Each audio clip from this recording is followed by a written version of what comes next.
Assalamualaikum warahmatullahi wabarakatuh. Waalaikumsalam warahmatullahi wabarakatuh.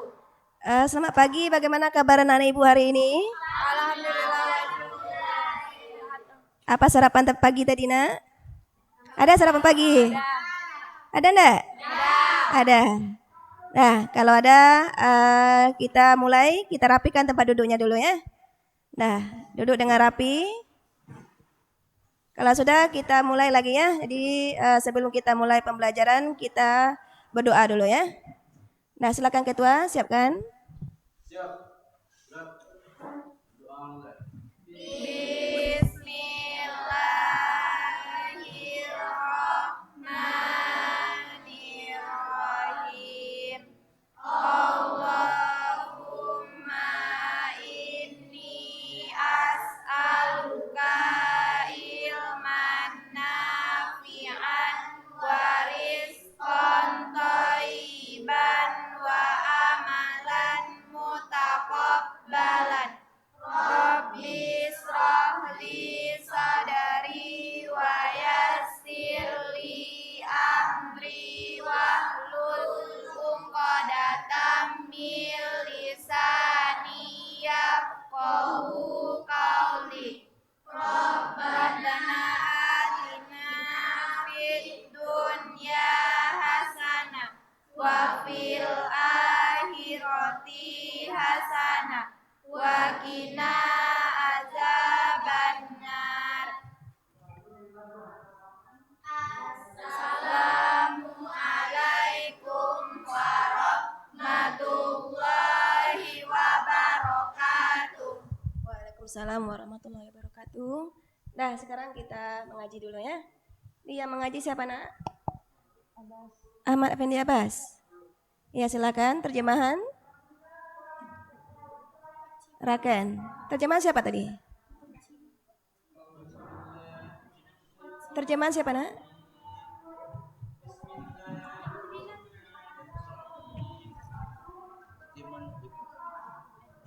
وَإِذْ أَخَذَ اللَّهُ مِيثَاقَ الَّذِينَ أُوتُوا الْكِتَابَ لَتُبَيِّنُنَّهُ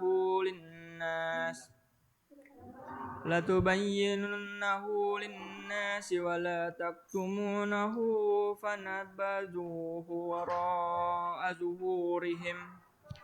وَرَاءَ ظُهُورِهِمْ وَاشْتَرَوْا بِهِ ثَمَنًا قَلِيلًا فَبِئْسَ مَا يَشْتَرُونَ لَا تَحْسَبَنَّ الَّذِينَ يَفْرَحُونَ بِمَا أَتَوْا وَيُحِبُّونَ أَن يُحْمَدُوا بِمَا لَمْ يَفْعَلُوا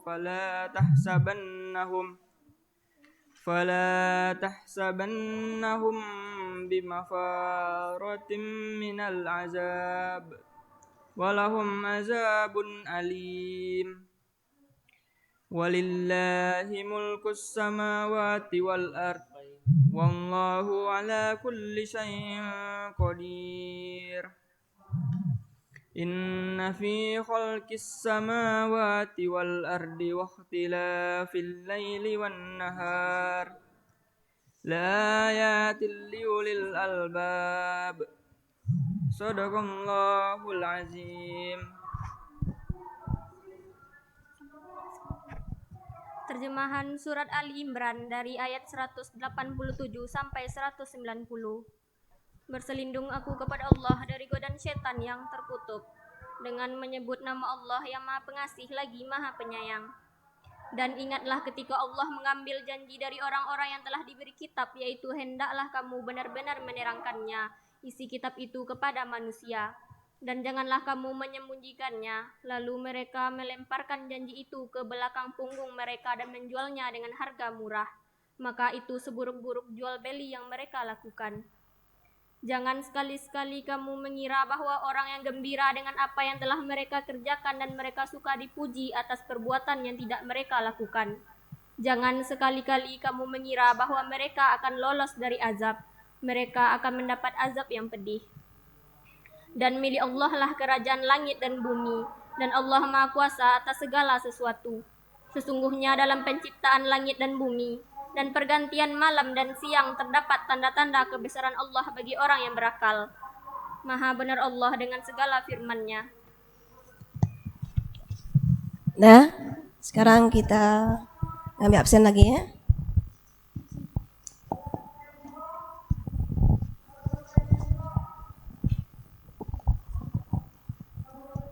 Afifah Tahira,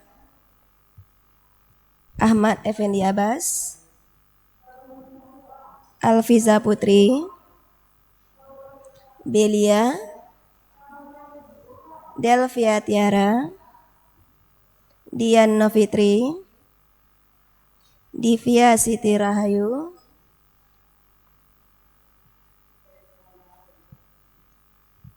Nova Erliza, Rega Femilia, Reva Febrianti, Tiara Pratiwi, Zara Azari, Oci Pratiwi, Putri Maharani, Raken Safila, Lara Azani, Lara mana? Izin. Raisa, Salia,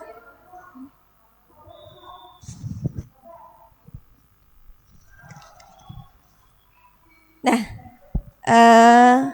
sekarang kita mulai pembelajaran kita ya.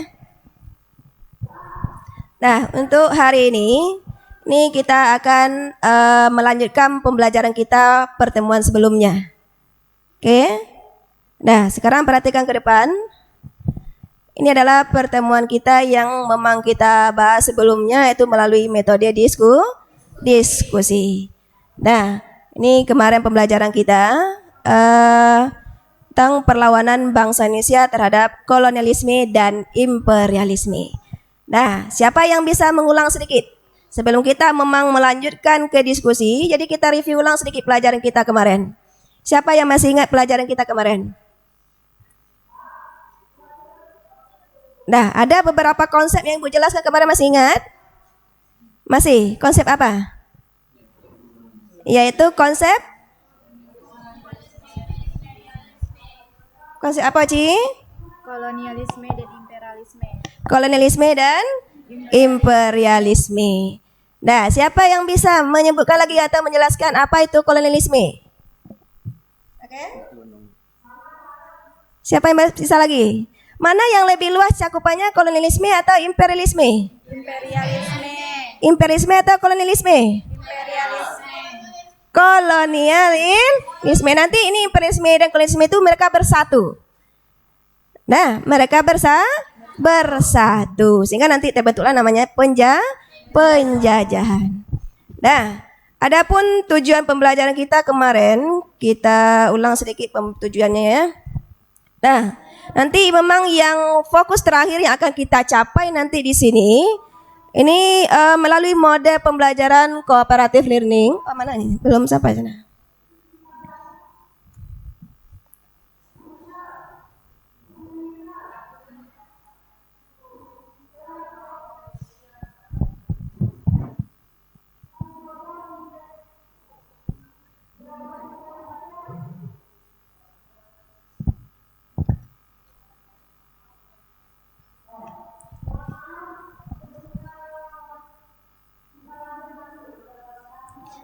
Nah, adapun tujuan pembelajaran kita nanti di sini melalui model pembelajaran cooperative learning dengan tipe grup investigasi, yang nanti anak-anak Ibu bisa bisa menganalisis. Nanti bisa menganalisis respon bangsa Indonesia terhadap kolonialisme dan imperialisme. Responnya itu adalah dalam bentuk perlawanan. Adapun nanti perlawanan yang kita bahas kemarin itu ada 3 kelompok kemarin, melawan Portugis, VOC dan pemerintah Hindia Belanda. Kemudian mengenai itu adalah KI 3-nya. Untuk KI 4-nya nanti itu Anda semua bisa membuat sebuah laporan kemarin ya, yaitu berupa makalah. Nah, itu adalah KI 4 kita, bentuk keterampilan nanti yang akan Ibu nilai. Untuk KI 1, KI 2 ada beberapa nilai sikap yang akan Ibu nilai di sana nanti, yaitu dalam bentuk diskusi. Nah, bisa berupa kejujuran, bisa keaktifan, bisa percaya dirinya, bisa kerjasamanya. Itu nanti bisa Ibu lihat di sana nanti bentuk penilaiannya. Oke. Sekarang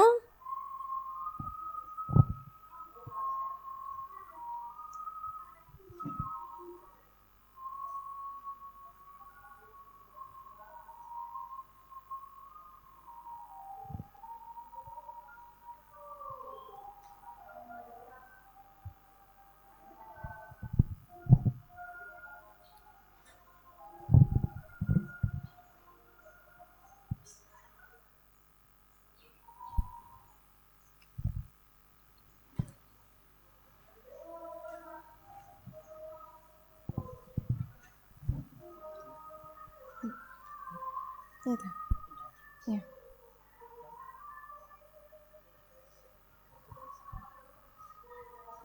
Nggak bisa terbaca.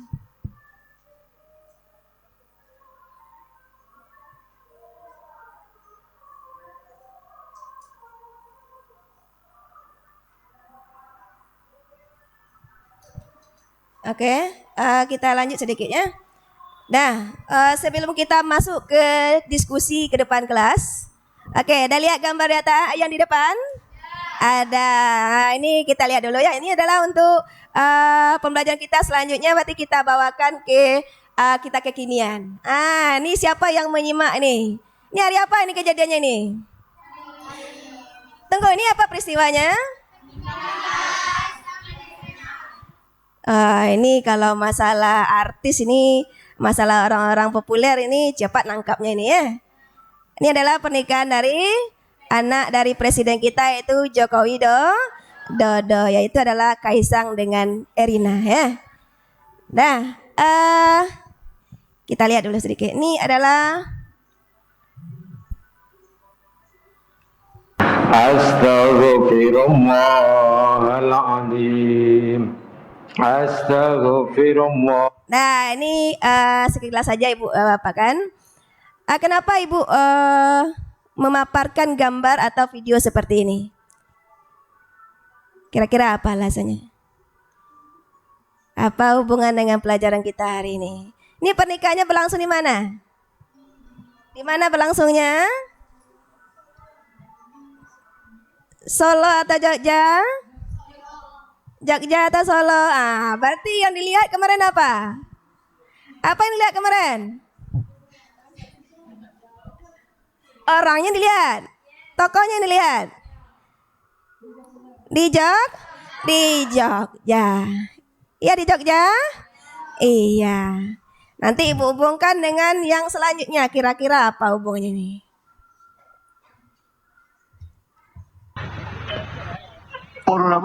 Dan di sekitar Puro Mangkunegaran ini pemirsa berjajar banyak sekali karangan bunga yang sudah hadir sejak kemarin kita pantau Tria. Ini sudah mulai berbaris memadati dinding-dinding di Puro Mangkunegaran. Ucapan selamat baik dari menteri ataupun kolega-kolega sudah mengelilingi area Puro Mangkunegaran itu sendiri. Betul, dan juga area ini begitu padat sekali dengan relawan yang sudah hadir sejak pagi.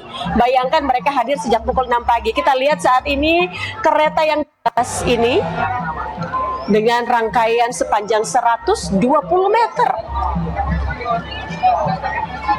Dan ini persiapan juga begitu matang, Utri dan juga pemirsa. Ini baik kudanya dipersiapkan, baik dari vitaminnya, dari perawatannya, memang terus dijaga. Jalannya kirap ya. Kemudian juga selain itu ada 3 bendi untuk media. Ini coba lihat apanya itu. Ada enggak dilihat? Enggak jelas. Ini apa ini? Nah, ini ada tulisan nih. Nih. Apa tulisannya itu? Oke. Pura Mangkunegaran. Kira-kira ini siapa yang tahu ini? Ini letaknya masih di Jogja atau di mana ini? Di mana letaknya? Di mana? Ini adalah titik akhir dari arakan-arakan dari Joko Widodo bersama menantu dan anaknya. Nanti kita hubungkan apa hubungan antara Jogja, apa hubungan paku pangku negaraan, apa itu hubungannya, nanti kita lihat nanti itu. Nah, kita lihat sedikit lagi.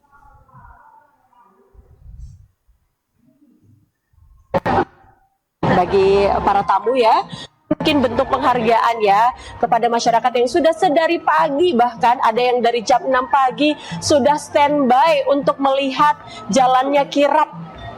Mereka rela 3 jam menunggu ya, sekitar 3 jam. Luar biasa sekali kesabaran masyarakat demi menyaksikan pasangan pengantin Mas Kaisang dan Mbak Erina serta iring-iringan keluarga. Ini banyak yang menghayal mungkin di sini ya.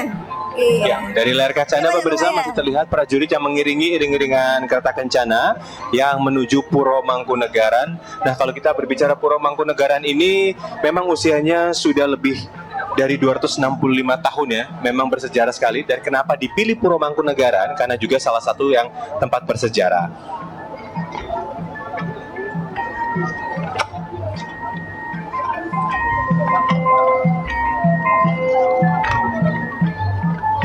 Untuk sepanjang jalan dari Slamet Riyadi menuju ke Puro Mangkunegaran ini pemirsa, ini bukan hanya kirap saja yang bisa disaksikan, warga juga dihibur oleh hiburan rakyat di sepanjang jalan Slamet Riyadi. Ini ada beberapa stage, yaitu di stage pertama ini ada di titik awal, yaitu di Loji Gandrung. Ini berisi karawitan muda Sanggar Guyup Rukun. Kemudian di stage kedua, di pertigaan Sriwedari, ada keroncong Sawung Galing ini ya. Nah betul, sementara di stage ketiga ada plaza, di titik Plaza Sriwedari ya, ada ANF Band.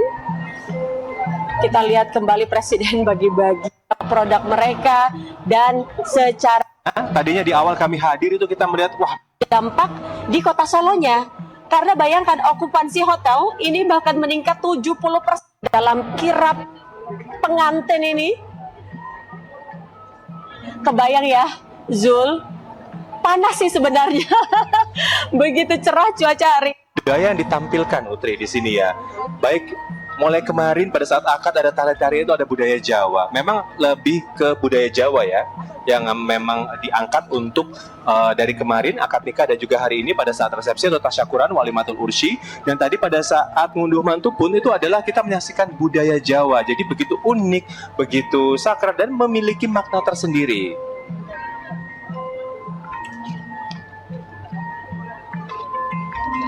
Kita juga sempat bertanya kepada para relawan, ribuan relawan yang hadir di sini, karena satu titik ini mereka berombongan dengan naik bis ya, dan itu souvenirnya berupa handbag berwarna hijau dengan logo KE begitu ya, Kaisang Erina. Betul. Gitu. Nah di dalamnya ada pouch berwarna abu-abu, dan juga ada pin berwarna orange itu yang merupakan undangan yang wajib dipakai. Nah ada juga yang mendapatkan masker di dalam goodie bag-nya. Rencananya ya untuk sebelum jalan olah simbol terima kasih gitu kepada warga ya, bahwa sudah bersabar menunggu, memberikan ucapan, memberikan mantu di Loji Gandrung tadi. Kalau kita ingat ya, ini memang menggunakan tema Mataram Islam. Jadi semua ornamennya tadi di Loji Gandrung itu dekorasinya ya bertemakan Mataram Islam Yogyakarta dan Solo. Ini mereka berangkat ke sana sampai ke Pagu apa itu nanti ya.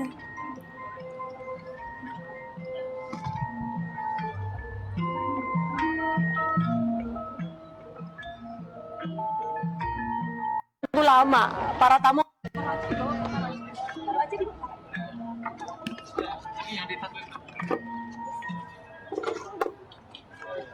nih dari Loji Gandrung ke Pura Mangkunegaran.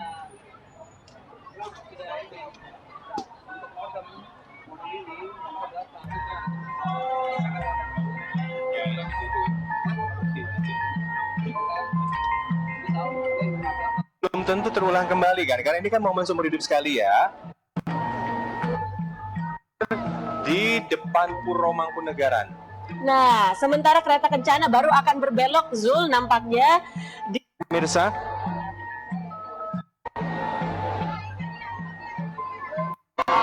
itu dia cantik sekali. Cantik dan juga ganteng sudah melewati. Masih rangkaian kereta keluarga. Nah, itu sedikit video tentang pernikahan anak Bapak Jokowi kemarin, Kaisang dengan Erina.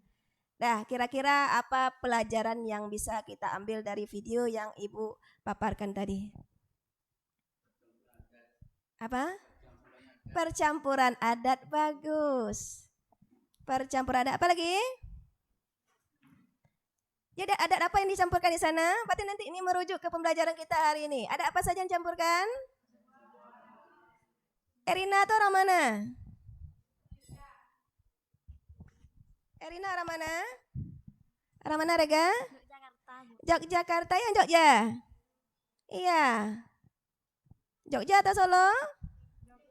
Jogja. Kalau Kaisangnya orang mana? Orang Solo, bagus. Berarti update ya. Nah, ini adalah percampuran budaya atau adat, penyatuan adat. Nah, kira-kira apa hubungan pelajaran kita dengan yang Ibu Pajang tadi itu? Berarti percampuran adat Yogyakarta dengan Solo. Kalau kita lihat sejarahnya, ada enggak hubungan mereka? Menikah di tempat sejarah, iya bagus. Apa lagi? Coba buka bukunya nak tentang Perang Jawa. Kita hubungkan di sana dulu nanti. Buka tentang Perang Jawa melawan pemerintah Hindia Belanda. Halaman berapa, Put? 351. Dah, di sana ada namanya Divide et Impera. Ada ketemu Divide et Impera? Apa itu Divide et Impera? Yaitu politik adu domba. Nah, kira-kira apa efek terbesar dari politik adu domba ini? Perpecahan. Ini sesuai dengan video yang Ibu tayangkan tadi itu. Sebenarnya dulu Yogyakarta, Solo itu adalah berasal dari sebuah keluarga yang sama. Atau kerajaan yang sama, yaitu kerajaan Mataram Islam. Nah, kemudian masuklah yang namanya Belanda. Di sana mereka memecah belah. Maka dipecah belahlah kerajaan Mataram. Nah, menurut perjanjian Giyanti itu dibagi atas dua, Kesultanan Yogyakarta dengan Kesultanan Surakarta. Kemudian dibagi lagi, dipecah lagi menjadi 3. Kesultanan Yogyakarta, Kesultanan Surakarta dan Mangkunegaranya kita lihat tadi. Itu adalah kadipaten dari Solo. Jadi itulah yang taktik besar dari Belanda dulunya untuk memperkecil atau mempersempit ruang gerak dari raja atau sultan. Nah, dengan adanya ini maka Jokowi menyatukan yang dulunya berpecah kemudian disatukan lagi oleh Jokowi. Ini merupakan pelajaran yang berharga dari pernikahan ini. Penyatuan adat, penyatuan daerah. Mereka itu satu dulunya. Kemudian dipecah oleh Belanda. Nah, itu sedikit tentang kekinian yang kita lihat dari pelajaran kita ini. Kemudian ada lagi ini. Kita lihat masuk lagi ke tokoh sejarah kita lihat.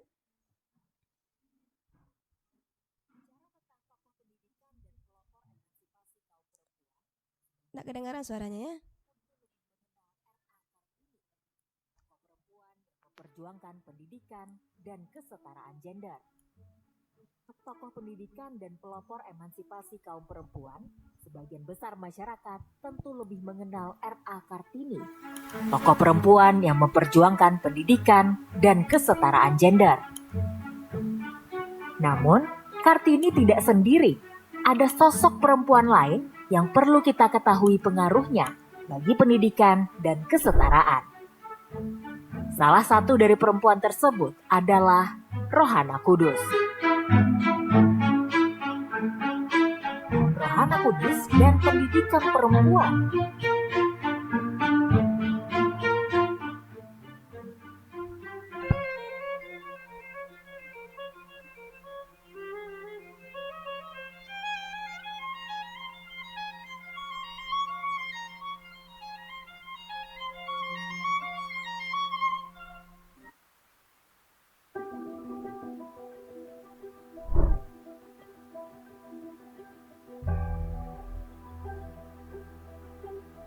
Rohana Kudus dilahirkan di Koto Gadang, Kabupaten Agam, Sumatera Barat pada 20 Desember 1884 dengan nama Siti Rohana.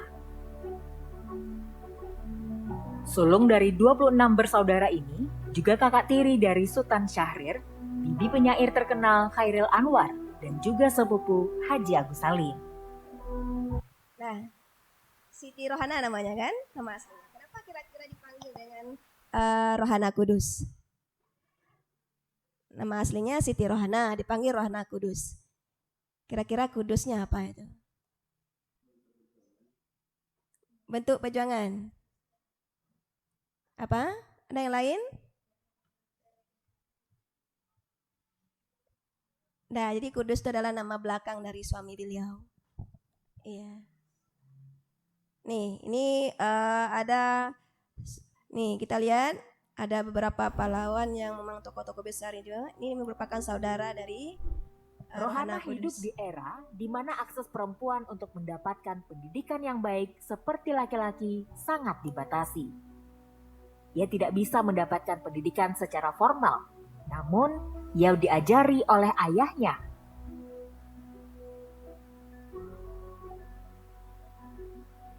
Ketika Rohana berusia 6 tahun, ayahnya pindah tugas ke Alahan Panjang. Di sana ia bertetangga dengan jaksa Alahan Panjang, Lebi Jaronan Sutan. Lantaran tak punya anak, pasangan Sutan dan Adisa menganggap Rohana sebagai anak sendiri. Rohana diajari baca tulis hitung.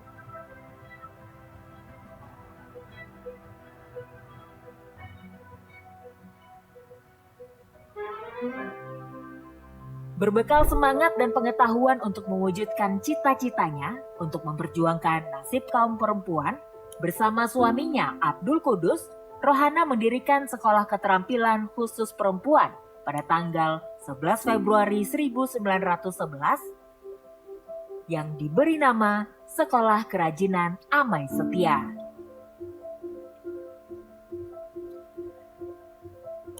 Sekolah Kerajinan Amai Setia atau KAS ini mempunyai kurikulum yang mengajarkan keterampilan untuk perempuan, mengelola keuangan, tulis baca, budi pekerti, pendidikan agama, dan bahasa Belanda. Hasil karya peserta didik KAS pun dilirik oleh para istri pejabat Belanda dan dinilai layak ekspor.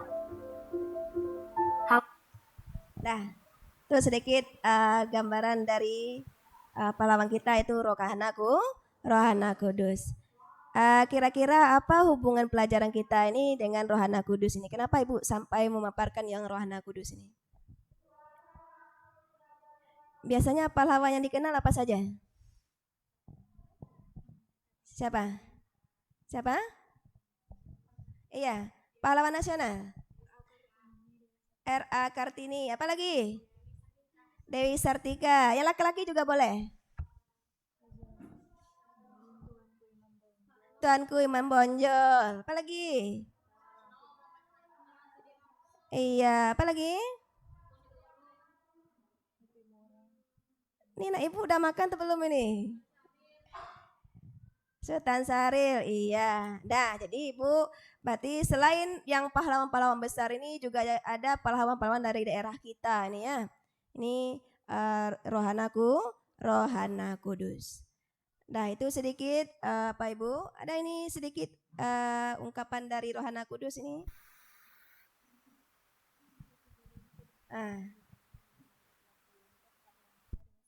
Iya, perputaran zaman tidak akan pernah membuat wanita menyamai laki-laki. Wanita tetaplah wanita dengan segala kemampuan dan kewajibannya. Yang harus berubah adalah wanita harus mendapat pendidikan dan perlakuan yang lebih baik. Wanita harus sehat jasmani dan rohani, berakhlak dan berbudi pekerti luhur, taat beribadah, yang kesemuanya hanya terpenuhi dengan mempunyai ilmu pengetahuan. Jadi kita tidak bisa melanggar yang memang kewajiban kita, memang tidak bisa kita mengelak dari sana, tapi kita juga mempunyai hak yaitu memiliki ilmu pengetahuan. Itu menurut Rohana Kudus. Nah, ini berasal di daerah Sumatera Baratnya. Nah, sekarang kita mulai lagi melanjutkan pelajaran kemarin. Di pembelajaran kita nanti, kemarin kita sudah membagi kelompok, sudah berdiskusi di kelompoknya melalui grup investigasi kemarin. Berarti udah siap makalahnya? Nah, sekarang keluarkan makalahnya. Jadi kalau udah siap makalah, berarti kita akan memberikan kesempatan pada masing-masing kelompok ke depan. Nah, silakan kelompok pertama ke depan. Nanti pada saat kelompok pertama mempresentasikan, kelompok yang kedua, ketiga atau forum silakan memberikan pertanyaannya. Nah, silakan ke depan.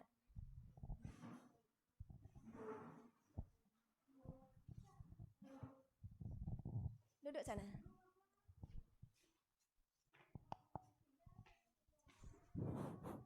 Halo.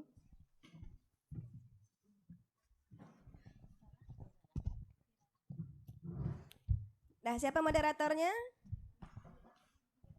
Moderatornya siapa? Silakan, Ira. Assalamualaikum warahmatullahi wabarakatuh. Waalaikumsalam warahmatullahi wabarakatuh. Baiklah, kami dari kelompok 1 akan membacakan hasil diskusi kami tentang perlawanan Demak terhadap Portugis yang akan dibacakan oleh Rega.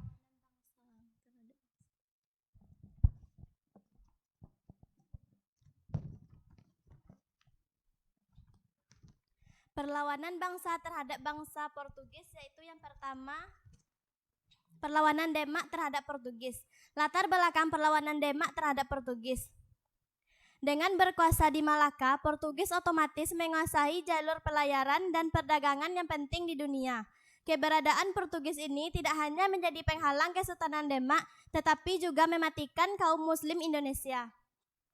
Terlebih lagi, Demak sendiri menjalankan perdagangan beras dan bahan pangan lainnya di Malaka.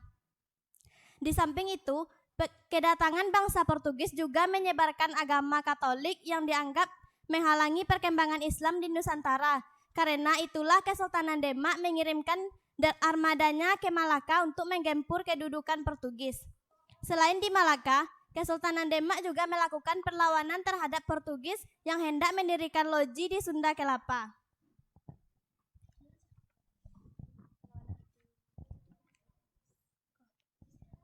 Perlawanan Pati Anus terhadap Portugis. Pada awal masa kekuasaan Raden Pateh, perlawanan rakyat Demak terhadap Portugis dipimpin oleh Pati Anus. Serangan yang dilakukan pada 1913 itu dilengkapi dengan kekuatan 100 kapal dan 500 pasukan dari Jawa, serta tambahan tentara dari Palembang hingga jumlah menjadi 12.000 pasukan. Akan tetapi kekuatan yang sangat besar tersebut dapat dipatahkan oleh Portugis sehingga Pati Unus terpaksa kembali ke Jawa dengan kekalahan. Setelah Raden Patah wafat pada 1518, tahta Kesultanan Demak jatuh ke tangan Pati Unus yang kembali mempersiapkan armada untuk menggempur kedudukan Portugis di Malaka. Maka pada 1521, ia kembali melakukan perlawanan ke Malaka. Namun ternyata Portugis menyambut Demak dengan pertahanan yang lebih baik. Lagi-lagi Kesultanan Demak mengalami kekalahan, bahkan Pati Unus gugur di medan perang. Setelah itu Pati Unus disebut masyarakat dengan gelar Pangeran Seberang Lor atau pangeran yang gugur di seberang utara. Ya, Lor itu artinya utara ya. Perlawanan Fatahillah terhadap Portugis. Setelah berhasil menangkis serangan Demak, Portugis memenuhi undangan dari penguasa Pajajaran yang ingin melakukan kerjasama. Kerajaan Pajajaran memilih bersekutu dengan Portugis karena merasa terancam dengan kekuatan Islam di pesisir Pulau Jawa, yaitu Banten, Cirebon, dan Demak. Dalam perjanjian antara dua pihak itu disebutkan bahwa Portugis diizinkan untuk membangun loji di Sunda Kelapa. Kesultanan Demak menganggap kerjasama itu sebagai ancaman dan segera melancarkan serangan di bawah pimpinan Fatahillah. Pada tanggal 1527 pasukan gabungan Demak, Cirebon, dan Banten diberangkatkan untuk membendung pengaruh Portugis di Sunda Kelapa.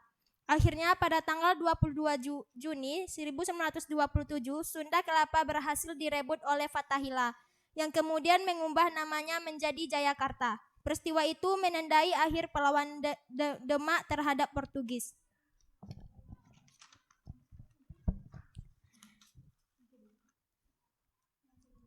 Kedua, perlawanan rakyat Ternate.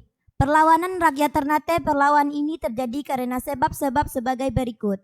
A. Portugis melakukan monopoli perdagangan. B. Portugis ikut campur tangan dalam pemerintahan. C. Portugis membenci pemeluk agama Islam karena tidak sepaham dengan mereka. D. Portugis sewenang-wenang terhadap rakyat. E. Keserakaan dan kesombongan bangsa Portugis. Berdasarkan faktor-faktor tersebut, maka kehendak Portugis ditolak oleh kerajaan Ternate. Rakyat Ternate dipimpin oleh Sultan Hairun bersatu dengan Tidore melawan Portugis, sehingga Portugis dapat didesak. Perlawanan rakyat Maluku membuat Portugis terdesak dan membentak bantuan dari Malaka. Bantuan pun segera datang dari Malaka yang dipimpin oleh Antonio Balboa.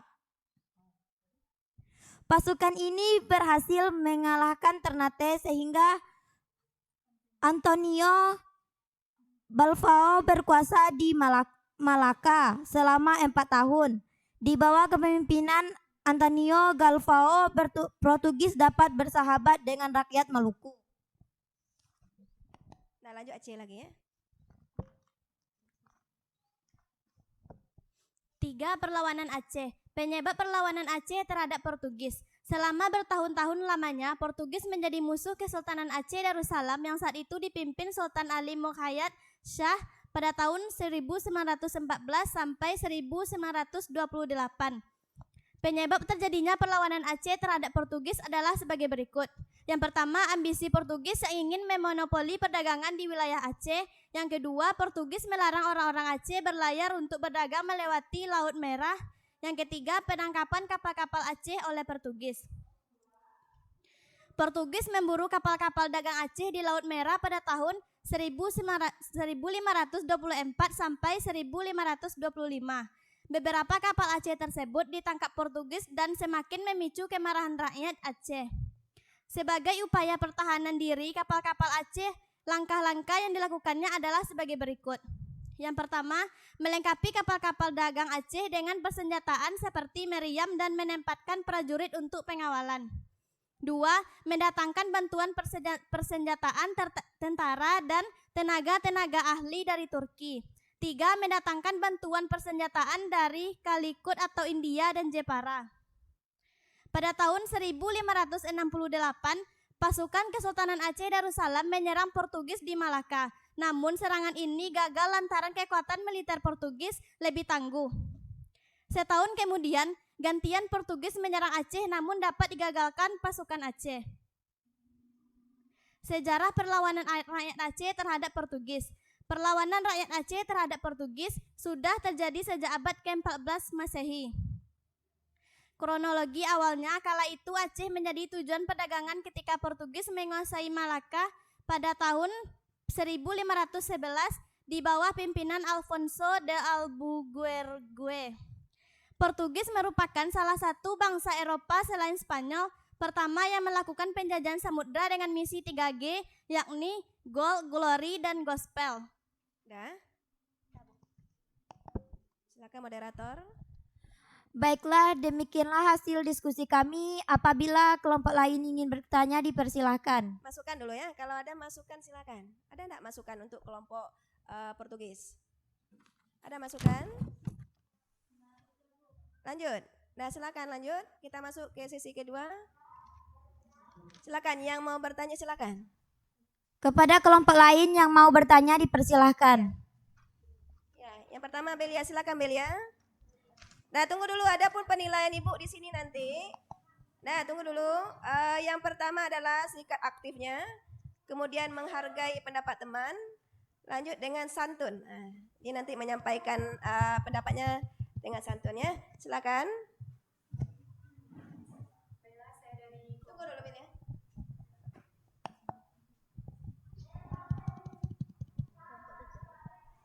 Assalamualaikum warahmatullahi wabarakatuh. Waalaikumsalam warahmatullahi wabarakatuh. Baiklah, saya dari kelompok 2 akan bertanya kepada kelompok 1. Jelaskan strategi yang digunakan Sultan Iskandar Muda untuk mengusir Portugis dari bumi Aceh.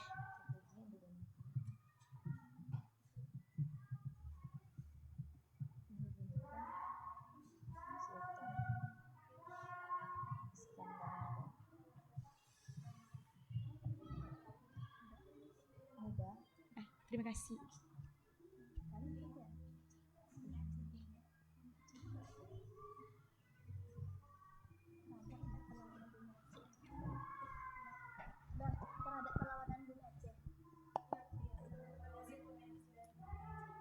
Nah, udah jelas pertanyaannya? Jelaskan strategi Sultan Iskandar Muda dalam mengusir Portugis dari Aceh. Ya, itu pertanyaan dibilnya. Nah, bagaimana kelompok penyaji, bisa langsung dijawab? Bisa langsung dijawab?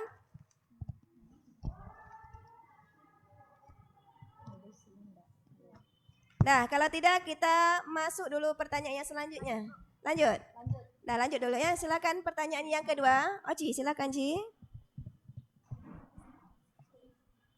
Assalamualaikum warahmatullahi wabarakatuh. Waalaikumsalam warahmatullahi wabarakatuh. Saya Oci dari kelompok 3 akan bertanya kepada kelompok 1. Apakah dampak dari kekalahan perang yang dialami oleh Aceh terhadap Portugis? Apakah dampak Dari kekalahan perang yang dialami Aceh terhadap Portugis. Assalamualaikum warahmatullahi wabarakatuh. yang dialami oleh Portugis?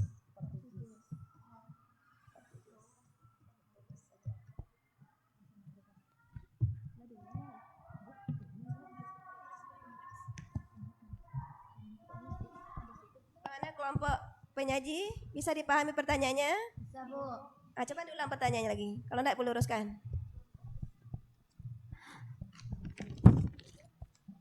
Baiklah, saya akan mengulangi pertanyaan dari Oci. Apakah dampak dari kekalahan perang yang dialami oleh Portugis?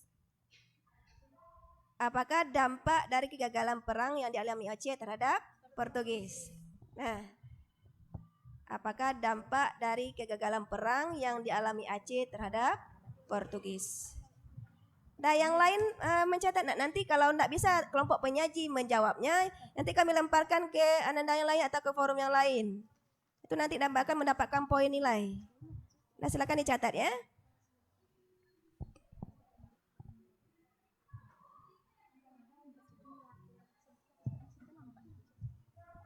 Nah, kita kumpul aja pertanyaannya dulu ya, baru nanti kita jawab. Nah, kita batasi sampai 3 pertanyaan. Satu lagi.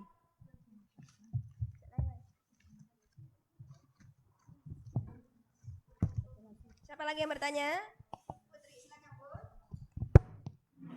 Assalamualaikum warahmatullahi wabarakatuh. Waalaikumsalam warahmatullahi wabarakatuh. Baiklah, saya Putri Maharani dari kelompok 3 akan bertanya kepada kelompok 1. Apakah langkah-langkah perlawanan rakyat Aceh dalam melawan Portugis?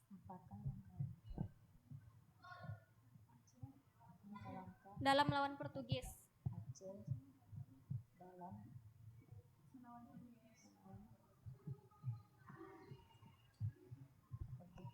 Sekian pertanyaan dari saya. Assalamualaikum warahmatullahi wabarakatuh. Waalaikumsalam warahmatullahi wabarakatuh. Nah, paham dari pertanyaan yang ketiga dari Putri? Paham, Bu? Paham. Apakah langkah-langkah yang ditempuh Aceh dalam melawan Portugis? Bisa dijawab?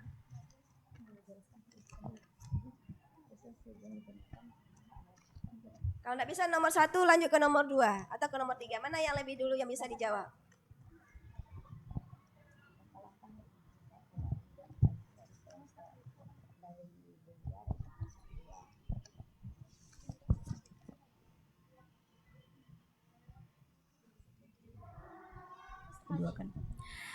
Baiklah, saya akan menjawab pertanyaan dari Belia. Sebutkan strategi yang digunakan Iskandar Muda untuk mengusir Portugis dari bumi Aceh.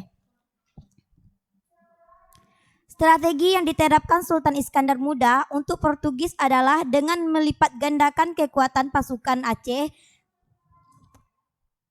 penvediaan kapal-kapal besar untuk mengangkut 600 sampai 800 prajurit membuat angkatan laut semakin kuat. Pasukan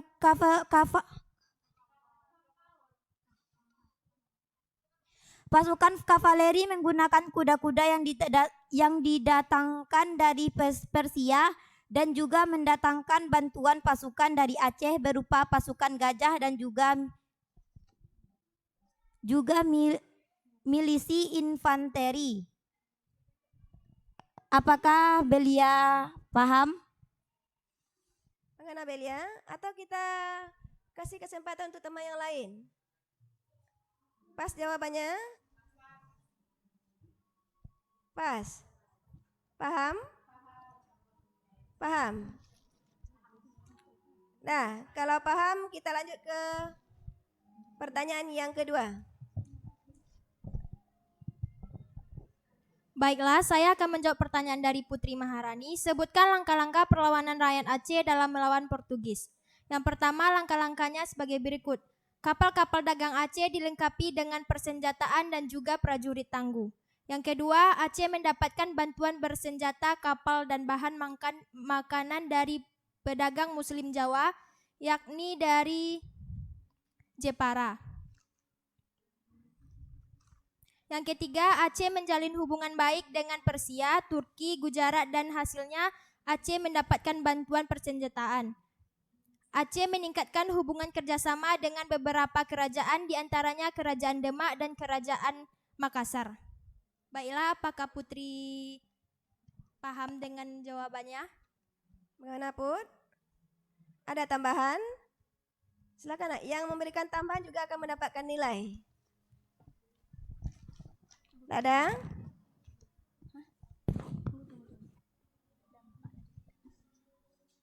Tidak ada? Ada tambahan? Permisi, silakan. Cepat ya. Kasih waktu 3 menit paling lama ya.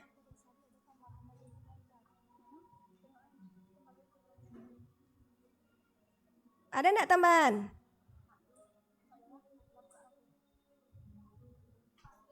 Pas. Lanjut ke pertanyaan yang ketiga atau kedua? Ketiga, silakan. Baiklah, pertanyaan selanjutnya yang diajukan oleh Oci akan saya jawab. Sebutkan dampak dari kekalahan perang yang dialami Aceh terhadap Portugis. Setelah Aceh mengalami kekalahan beberapa kali, Aceh tidak lagi memiliki peran besar dalam perdagangan, sehingga Portugis semakin dikdaya. Walaupun Aceh mengalami kekalahan dalam perang terhadap Portugis, Aceh tetap tidak dapat dikuasai oleh Portugis. Bagaimana, Oci?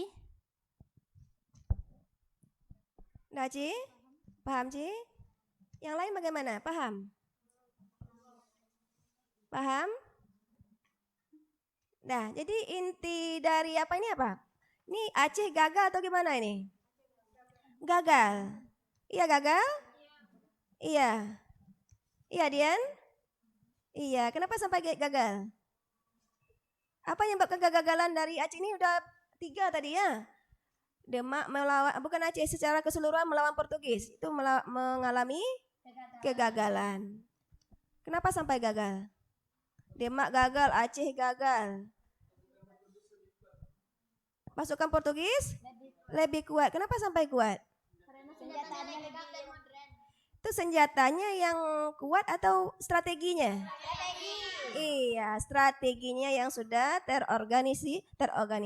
Nah, jadi itu kesimpulan kita terhadap yang pertama. Sekarang silakan tutup untuk kelompok pertama, lanjut kita kelompok VOC lagi. Demikianlah hasil diskusi kelompok 1. Apabila ada kesalahan mohon dimaafkan. Assalamualaikum warahmatullahi wabarakatuh. Waalaikumsalam warahmatullahi wabarakatuh. Nah, kelompok VOC, laporannya silakan kumpulkan.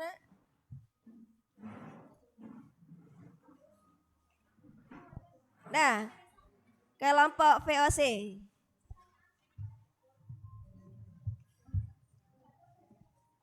Ini adalah VOC ini merupakan akar dari pemerintah Belanda di Indonesia. Sekarang kita lihat bagaimana bentuk perlawanan bangsa Indonesia terhadap VOC. Assalamualaikum warahmatullahi wabarakatuh.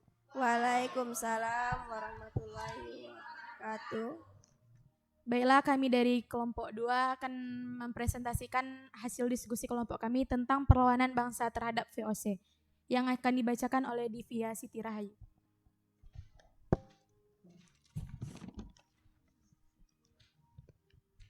Perlawanan bangsa Indonesia terhadap penjajah bangsa Eropa. Perlawanan Sultan Agung terhadap VOC atau perlawanan Kesultanan Mataram. Sultan Agung Hanyokrokusumo 1593 sampai 1645 adalah Raja Kesultanan Mataram yang memerintah pada tahun 1613 sampai 1645. Nama aslinya adalah Raden Mas Jahmika atau terkenal pula dengan sebutan Raden Mas Rangsang. Sultan Agung merupakan putra dan pasangan Prabu Hanyokrowa dan Ratu Mas Adi Diabanowati. Sultan Agung naik tahta pada tahun 1613 dan usia 20 tahun. Sultan Agung dikenal sebagai salah satu raja yang berhasil membawa kerajaan Mataram Islam mencapai puncak kejayaan pada 1627. Tepatnya setelah 14 tahun Sultan Agung memimpin kerajaan Mataram Islam. Pada masa pemerintah Sultan Agung, daerah pesisir seperti Surabaya dan Madura berhasil ditaklukkan. Pada kurun waktu 1613 sampai 1645, wilayah kekuasaan Mataram Islam meliputi Jawa Tengah, Jawa Timur, dan sebagian Jawa Barat. Kehadiran Sultan Agung sebagai penguasa tertinggi membawa kerajaan Mataram Islam kepada peradaban kebudayaan pada tingkat yang lebih tinggi. Sultan Agung memiliki berbagai keahlian baik dalam bidang militer, politik, ekonomi, sosial, dan budaya yang menjadikan peradaban kerajaan Mataram pada tingkat yang lebih tinggi. Sultan Agung merupakan penguasa lokal pertama yang secara besar-besaran melakukan perlawanan dengan Belanda yang kala itu hadir lewat kongsi dagang VOC atau Verenigde Oost-Indisch Company. Company itu perusahaan gitu. Perlawanan Sultan Agung terhadap VOC di Batavia dilakukan pada tahun 1668 dan 1629. Perlawanan tersebut disebabkan karena Sultan Agung menyadari bahwa kehadiran VOC di Batavia dapat membahayakan hegemoni kekuasaan Mataram Islam di Pulau Jawa. Selanjutnya akan dibacakan oleh Dian. Nah, melawan perlawanan rakyat Goa lagi ya.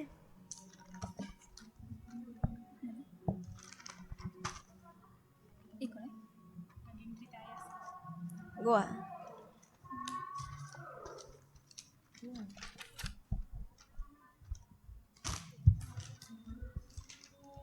Yang kedua.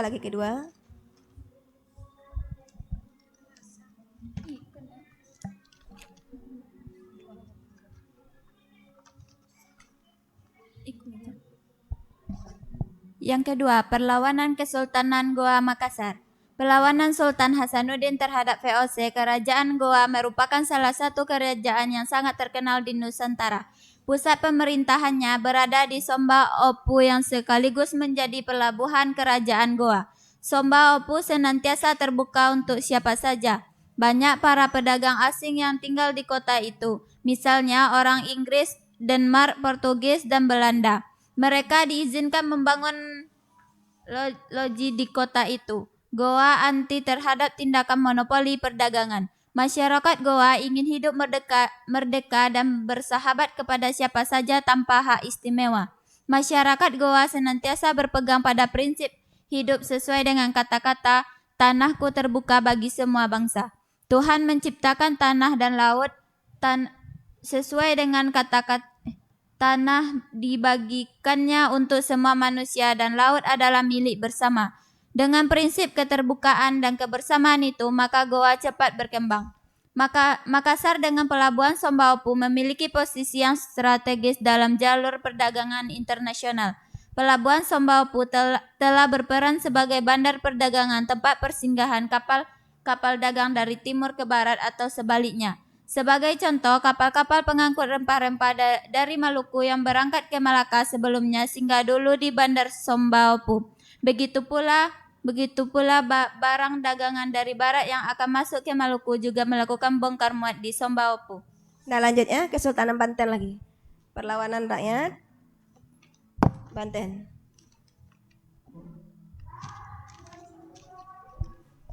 Perlawanan Kesultanan Banten. Kala menjadi Raja Banten, Sultan Ageng Tirtayasa telah melakukan beberapa strategi untuk memulihkan kembali Banten sebagai bandar perdagangan internasional.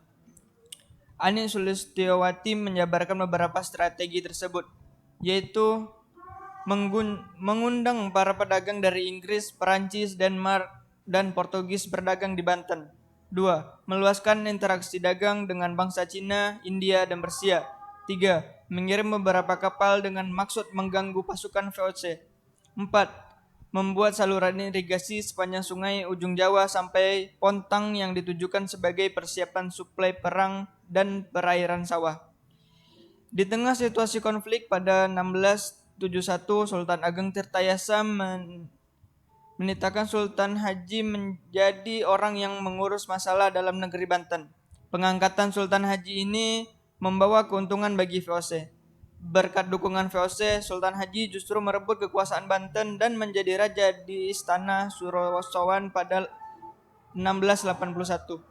Sebagai imbalan balik dukungannya VOC, Sultan Haji harus menandatangani perjanjian. Isinya, Kesultanan Banten mesti memberi daerah Cirebon kepada VOC. Monopoli lada di Banten diambil alih oleh VOC. Dan pasukan Banten yang ada di Pantai Periangan harus ditarik mundur. Terakhir, VOC meminta 600.000 ringgit jika Banten nantinya menginginkan perjanjian yang telah disebutkan. Kesultanan Haji ini membuat rakyat Banten tidak mengakui sebagai pemimpin. Rakyat Banten lebih ingin melakukan perlawanan terhadap Sultan Haji yang disertai VOC. Pada 1682, Sultan Haji mulai berdesak oleh serangan pasukan Sultan Ageng dan Istana Surawoso pun dikepung. Akan tetapi VOC memberi bantuan kepada Sultan Haji. Pasukan Sultan Ageng dipukul mundur kala itu dan pemimpinnya dijadikan sebagai buronan. Nah, silakan moderator. Kalau ada masukan, kalau ada pertanyaan silakan masukkan dulu. Baiklah, untuk teman-teman apakah ada masukan? Silakan, ada enggak masukan? Silakan. Ada masukan? Raisa? Enggak. Putri? Enggak ada. Oh ya, enggak ada yang masukkan pertanyaan ini, Belia. Silakan, Belia. Silakan. Baiklah, untuk yang bertanya kami persilahkan. Kita batasi 2 pertanyaan saja ya.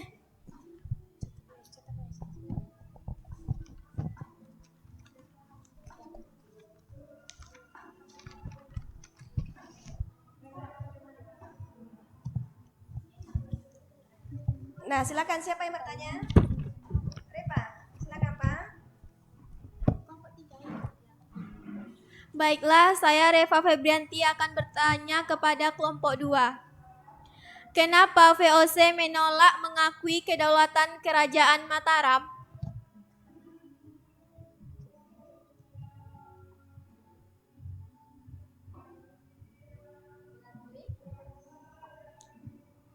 Kedaulatan Kerajaan Mataram.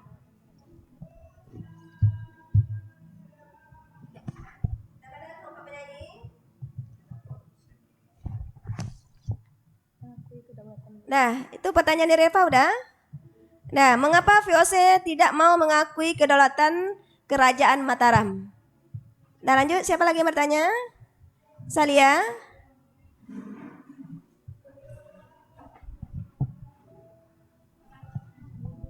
Baiklah, saya Salirika Azahra dari kelompok 1 akan bertanya kepada kelompok 2.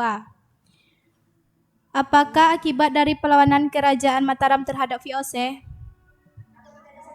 Apakah akibat dari perlawanan Kerajaan Mataram terhadap VOC?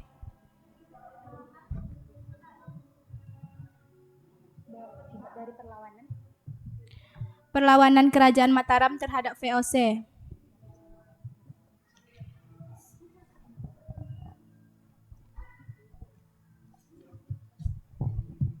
Apakah akibat yang dirasakan oleh Mataram terhadap VOC, perlawanan terhadap VOC? Ya itu Salia. Iya. Nah, bagaimana kelompok penyaji? Bisa dijawab? Bisa dijawab?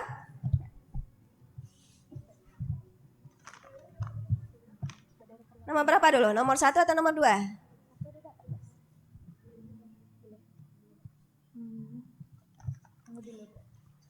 Nah, yang forum juga boleh nanti. Kalau kelompok penyaji tidak bisa menjawab, yang mau menilai silakan. Silakan dibantu temannya menjawab yang mau menilai.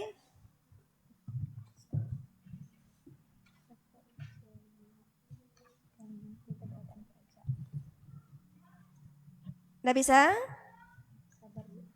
Nomor 1 atau nomor 2 dulu? Nomor 1. Dah silakan. Pertanyaan nomor 1 dari Reva. Mengapa VOC tidak mau mengakui kedaulatan Kerajaan Mataram? Siapa yang akan menjawab? Silakan. Raken, silakan Raken. Assalamualaikum warahmatullahi wabarakatuh. Waalaikumsalam. Baiklah, saya akan jawab pertanyaan dari Reva. Kenapa VOC menolak mengakui kedaulatan Kerajaan Mataram?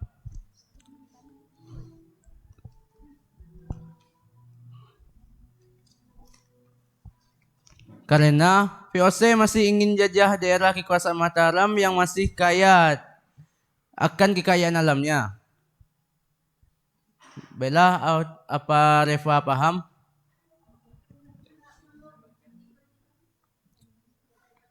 Karena VOC masih ingin menjajah kekuasaan Mataram yang masih akan kaya.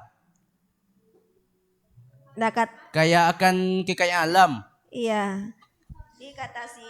Seperti biji pala, lada, cengkeh, dan sebagainya. Bagaimana Reva? Dan ini jawaban dari kelompok penyaji ini agak kurang menurut Reva. Silakan ditambahkan. Siapa yang mau meluruskan? Yang menambahkan? Menambahkanlah. Kata kelompok penyaji karena mereka kaya akan rempah-rempah, makanya VOC tidak mau melepaskan yang namanya Mataram ini. Nah silakan ditambahkan. Ada yang mau menambahkan?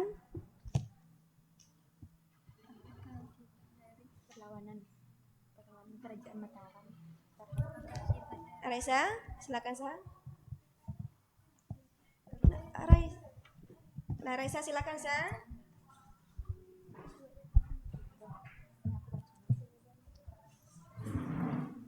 Baiklah, saya akan menambahkan jawaban yang pertanyaan yang dilempar oleh Reva. Kenapa VOC menolak mengakui kedaulatan Kerajaan Mataram?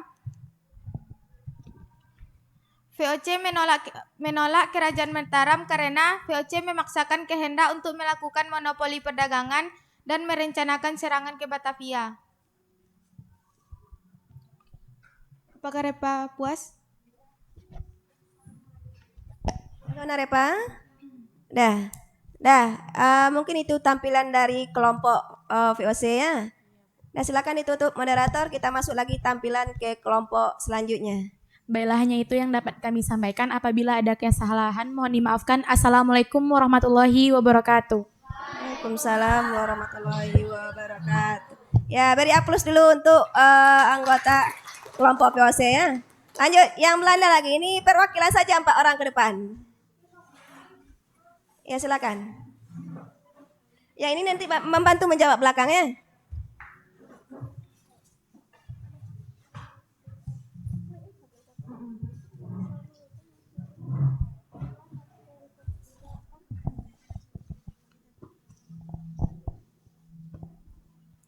Assalamualaikum warahmatullahi wabarakatuh. Waalaikumsalam warahmatullahi wabarakatuh.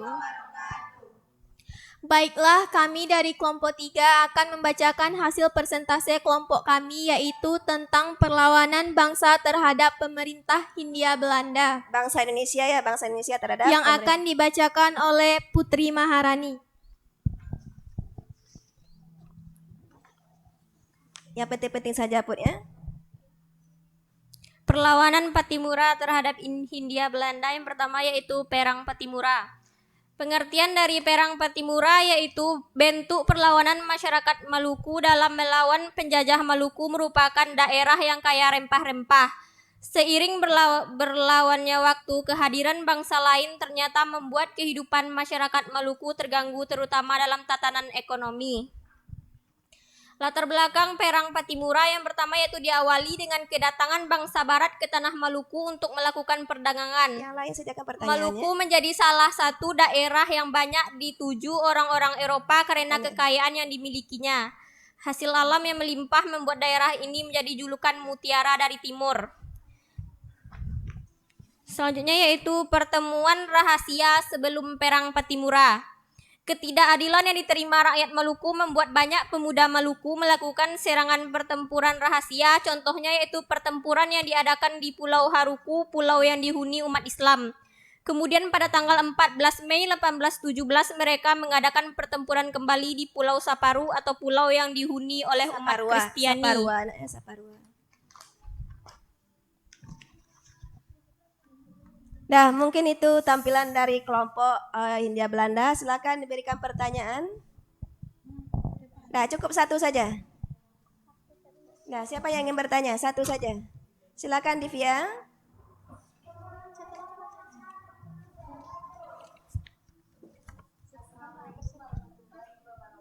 Waalaikumsalam. Baiklah, saya Divya akan bertanya kepada kelompok. Mengapa rakyat Indonesia mengadakan perlawanan terhadap pemerintah Hindia Belanda?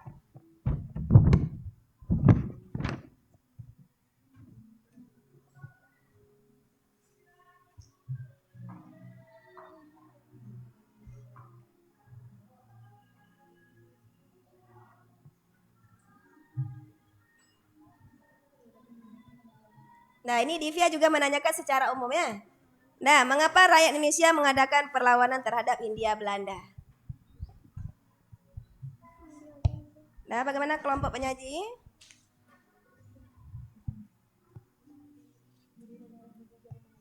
Nah, bisa langsung dijawab? Nah, silakan.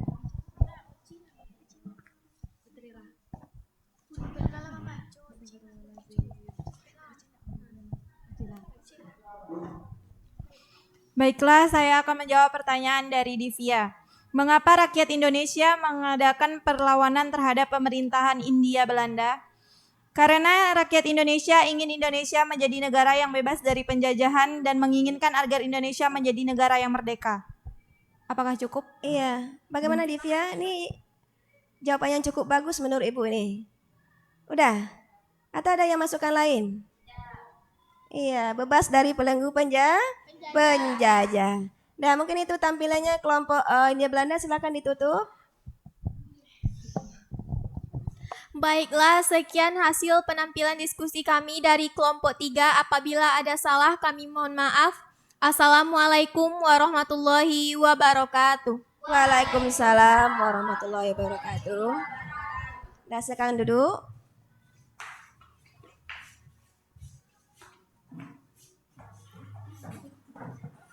Nah, kasih A+ untuk pelajaran kita tentang tampilan diskusi tadi ya. Nah, sekarang kita simpulkan dulu. Jadi sebelum Ibu menyimpulkan, Ibu minta dulu siapa siswa Ibu yang bisa menyimpulkan dulu. Oke, siapa yang bisa? Oci, bisa Oci? Silakan Oci. Ya, silakan berdiri. Assalamualaikum warahmatullahi wabarakatuh. Waalaikumsalam warahmatullahi wabarakatuh. Baiklah, kesimpulan yang dapat kita ambil dari pertemuan pada pembelajaran materi ini adalah perlawanan rakyat yang masih bersifat kedaerahan, perlawanan yang dilakukan secara sporadis dan tidak dalam waktu yang bersamaan, perjuangan yang dipimpin pemimpin yang berkarismatik dan dilakukan dengan kekerasan senjata. Para pejuang yang sangat mudah diadu domba sehingga terjadi perselisihan pemimpin di Indonesia. Nah, bagus. Tepuk tangan untuk Oci dulu. Nah, siapa lagi yang mau menambahkan? Masih ada enggak yang mau menambahkan? Silakan, Ken. Oh iya, Raken juga ini. Silakan, Ken. Assalamualaikum warahmatullahi wabarakatuh. Waalaikumsalam warahmatullahi wabarakatuh.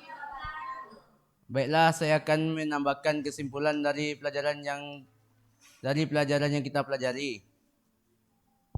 Pada perlawanan di bawah sebelum tahun 1908, para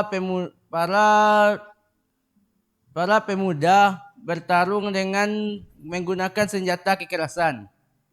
Iya, menggunakan senjata. Boleh? Iya. Seperti bambu runcing, golok, dan juga pedang. Baiklah, hanya itu yang dapat saya sampaikan. Assalamualaikum warahmatullahi wabarakatuh. Wah. Nah, tepuk tangan untuk Raken dulu. Nah, masih ada enggak tambahan? Nah, ada lagi yang mau menambahkan? Nah, berarti kesimpulan umum dari diskusi kita tadi, dari pembelajaran kita itu adalah setiap pertempuran itu mengalami kegagalan. Iya, kegagalan? Iya. Dia apa tadi yang kegagalan? Iya, itu perlawanan masih bersifat kedaerahan. Kemudian apa lagi? Iya, waktunya tidak secara bersamaan. Bagaimana dengan strateginya? Tidak terencana. Berbeda dengan para penjajah itu, mereka itu strateginya sudah direncanakan. Dan masih ada lagi? Itu ada satu lagi, itu politik yang memang politik adu dombanya atau divide et impera. Sesuai dengan yang Ibu paparkan di awal tadi, memang itu adalah salah satu yang membuatkan kegagalan dari raja-raja kita melawan penjajah. Oke, itu kesimpulan kita. Sekarang untuk memperdalam materi kita, Ibu kasih beberapa pertanyaan. Silakan, ini penilaian nanti yang tertulisnya ya. Silakan jawab pertanyaan Ibu ini. Keluarkan kertas lembar. Nah, pertanyaan yang pertama.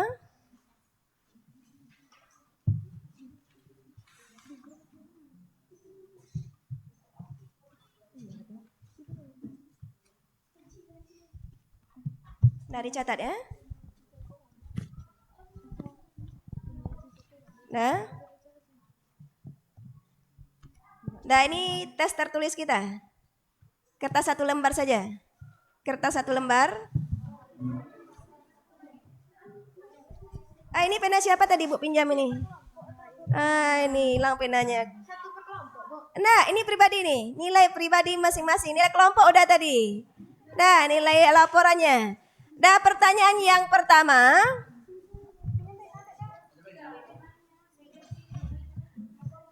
Politik adu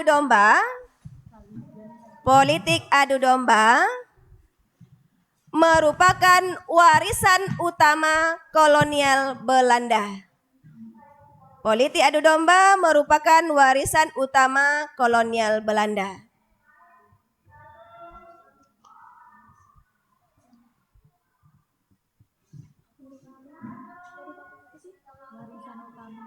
Warisan utama kolonial Belanda. Apakah hubungan divide et impera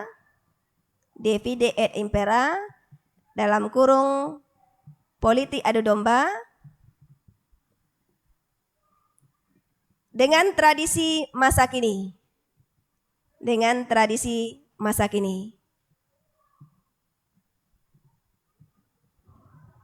Oke, jelas pertanyaannya. Nanti Ibu menanyakan, ada enggak hubungannya? Ada enggak yang mirip? Itu yang Ibu tanyakan nanti. Nomor 2. Mengapa perang Aceh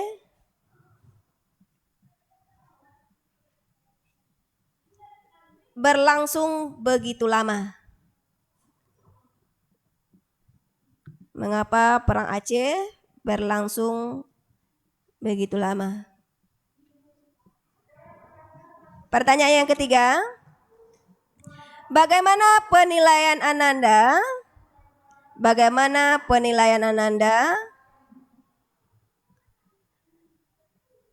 tentang praktik korupsi,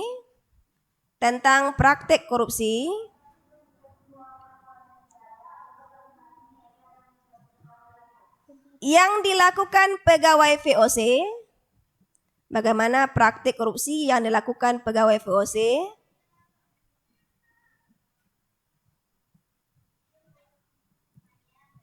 Dan bagaimana yang terjadi di Indonesia dewasa ini? Dan bagaimana yang terjadi di Indonesia dewasa ini?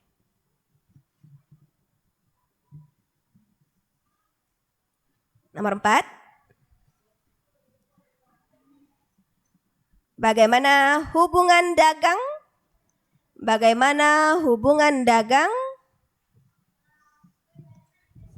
antara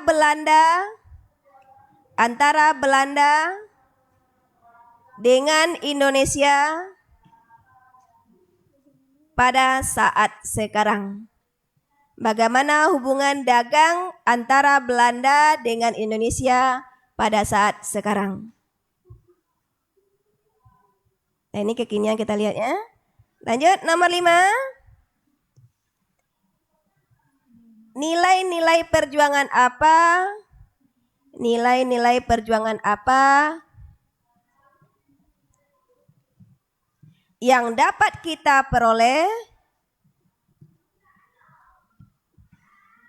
yang dapat kita peroleh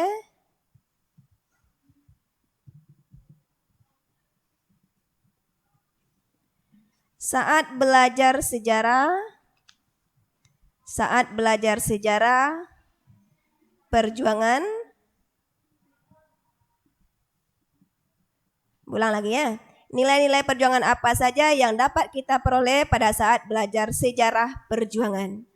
Nah, silakan dijawab dulu, mana yang dianggap mudah itu didahulukan ya. Oke. Silakan dijawab, mana yang dapat dulu dijawab itu ya. Nah, silakan gunakan sumber yang ada. Nah, baik dari buku, bahan ajar maupun link-link yang sudah Ibu kirim ke grup kita.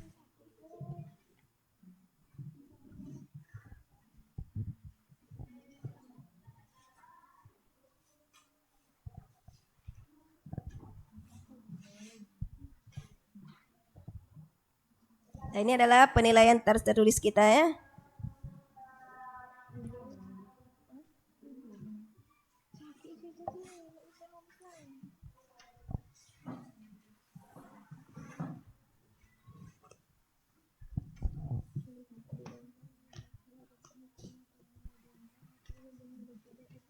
Bekerja sendiri-sendiri ya.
Nah, silakan dikumpulkan.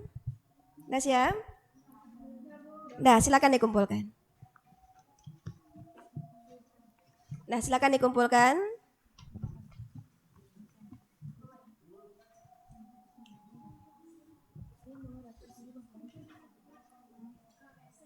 Nah, dalam hitungan 5, 1, 2,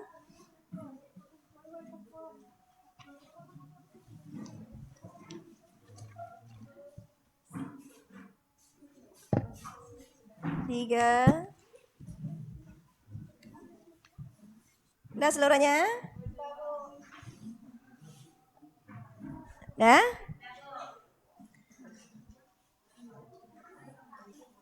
Nah, untuk pertemuan selanjutnya itu kita masuk materi selanjutnya yaitu tentang dampak kolonialisme dan imperialisme. Itu akan kita bahas untuk pertemuan selanjutnya. Nah, sekarang silakan ketua kita bersyukur dulu ya.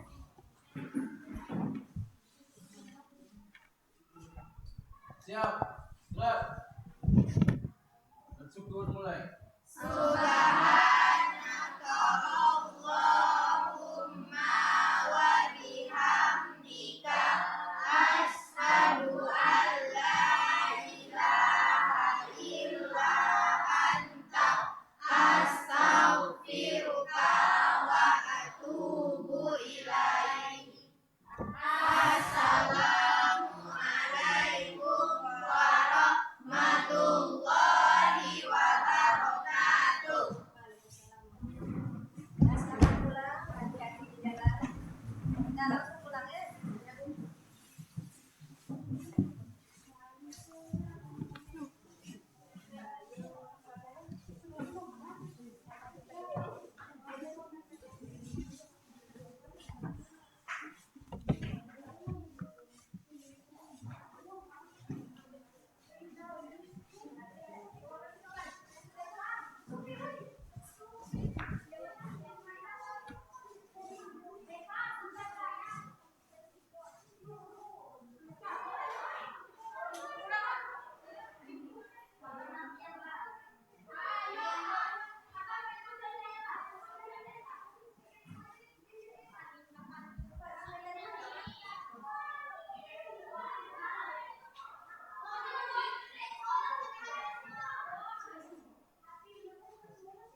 Iya, makasih Pak ya. Iya Pak. Bapak kayak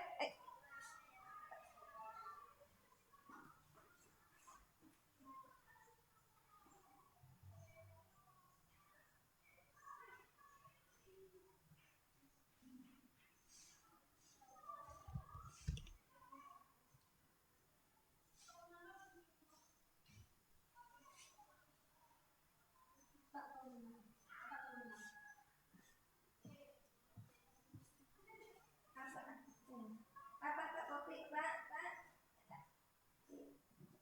Kopi.